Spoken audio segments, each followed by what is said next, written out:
প্রতি বছর মতন এই বছরও গরমের সময় ব্লাড ব্যাংকে রক্ত সংকট দেখা যায়। তাকে মাথায় রেখে বিধাननगर পুরসভার 40 নম্বর ওয়ার্ডে পুরমাতা এবং MMIC শ্রীমতী তুলসী সিনহা রায় উদ্যোগে 6 জুলাই শনিবার আয়োজিত হয় রক্তদান শিবির এবং হেলথ চেকআপ ক্যাম্প। উপস্থিত ছিলেন বিধায়ক সুজিত ঘোষ, শোভাদেব চট্টোপাধ্যায় সহ অন্যান্যরা। আসুন চলব রক্তদান শিবিরে এবং শুনে নেব ওনারা কি বক্তব্য দিলেন।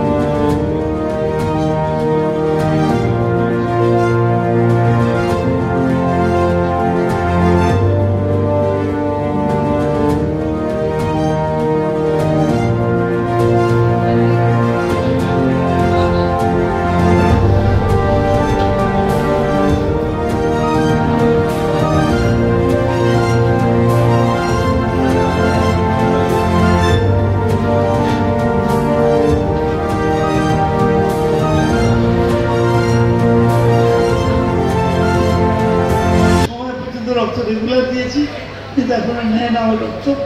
কিন্তু তখন বলবো, আর রক্তদান একটা অদ্ভুত শিক্ষা দেয় আমাদের। এটা অত্যন্ত ইম্পর্টেন্ট, মনে রাখতে হবে যে আপনি যে রক্তটা দেবেন সেই রক্তের গায়ে কিন্তু আপনার নাম লেখা থাকবে, সেই রক্তের গায়ে রক্তের গ্রুপটা লেখা থাকবে।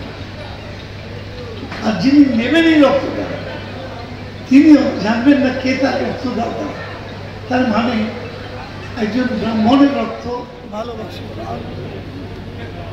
ভালোবাসি জীবনে, ভালোবাসি লাল মাটি, বাউলের সুর, যে সুর ছড়িয়ে যায় দূর বহু, ভালোবাসি পাহাড়ের অসীম স্তব্ধতা, ভালোবাসি ভেবের ভাবনা, ভালোবাসি অরণ্যের চুপি চুপি কথা, যে কথায় কান পেতে গান বলে, ভালোবাসি ঝর্ণা কিনিল জলরাশি, মন বলে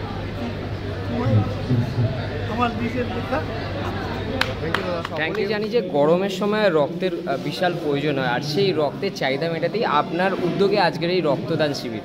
কি বলবেন আজকের এই রক্তদান শিবির, তার সাথে সাথে ফ্রি হেলথ চেক আপ? দেখুন, আমরা প্রত্যেক বছর আমাদের ওয়ার্ডে রক্তদান শিবির করে থাকি, কারণ আমরা তো সবসময় মানুষের সঙ্গে যোগাযোগ রাখি। তো আমরা এরকম অনেক সময় দেখেছি প্রচুর মানুষের রক্তের প্রয়োজন হয়ে থাকে, ফ্রেশ ব্লাড ডোনারের প্রয়োজন হয়ে থাকে, বা অনেক সময় রক্তের কার্ডের প্রয়োজন হয়ে থাকে। সেগুলো মিট আপ করার জন্যই আমরা রক্তদানের এই আয়োজন করে থাকি। এবং আমরা Bidhannagar hospital, sub divisional hospital, যেটা বিধাননগরের একমাত্র সরকারি হাসপাতাল, সেখানেও আমাদের মাননীয় বিধায়ক মন্ত্রীর উদ্যোগে এবং মুখ্যমন্ত্রীর উদ্যোগে সেখানে একটা ব্লাড ব্যাংক হয়েছে।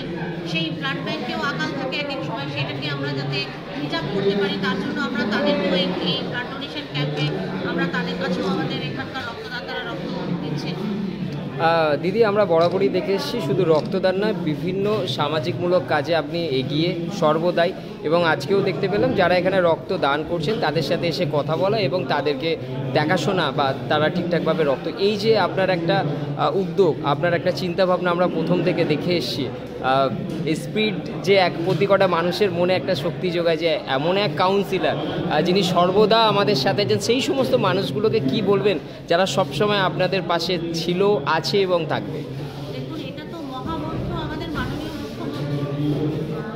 মুখ্যমন্ত্রী মমতা বন্দ্যোপাধ্যায়ের মহামন্ত্র হচ্ছে সর্বদা মানুষের সুখে দুঃখে সাথী হওয়া এবং তাদেরকে নিয়ে চলা। সেটাই আমি পালন করে থাকি। আমরা সকলেই জানি যে আমরা আগে রথ দেখার জন্য পুরীতে যেতাম, কিন্তু মাননীয় মুখ্যমন্ত্রী মমতা বন্দ্যোপাধ্যায়ের সুন্দর এক উদ্যোগে দীঘাতেও কিন্তু খুব সুন্দর একটা জগন্নাথের মন্দির আমরা জানি কাজ চলছে এবং ইনোগ্রেশনেরও ব্যাপার আছে। কি বলবেন যারা পুরী যেতেন বা যারা এই যে সামনে রথ আসছে কালকে, রথের জন্য কি বার্তা থাকবে? সবাইকে এটাই বলবো যে জগন্নাথ প্রভু সবাইকে ভালো রাখুক, শান্তিতে রাখুক এবং বাংলা থেকে সব রকমের অশান্তি দূর হোক, এটাই চাই। আর আজকে যারা এখানে রক্ত দিচ্ছেন, এই মহৎ উৎসবে যারা যোগদান করছেন, তাদেরকে কি বার্তা দেবেন? আমার কাছে আমার বক্তব্য যে এখনো পর্যন্ত আমাদের দেশে স্মার্টফোনে সারা পৃথিবী দেখতে পাই, কিন্তু এখনো এমন টেকনোলজি বেরোয়নি যেখান থেকে রক্ত উৎপন্ন হতে পারে। একমাত্র মানবতার মানুষের দেহেই রক্ত হয় এবং এই মানবতার পরিচয় যে আজকে রক্তদানের সময় রক্ত দিচ্ছে, তাই তাদের কাছে আমরা কৃতজ্ঞতা স্বীকার করি। জানাই। ধন্যবাদ।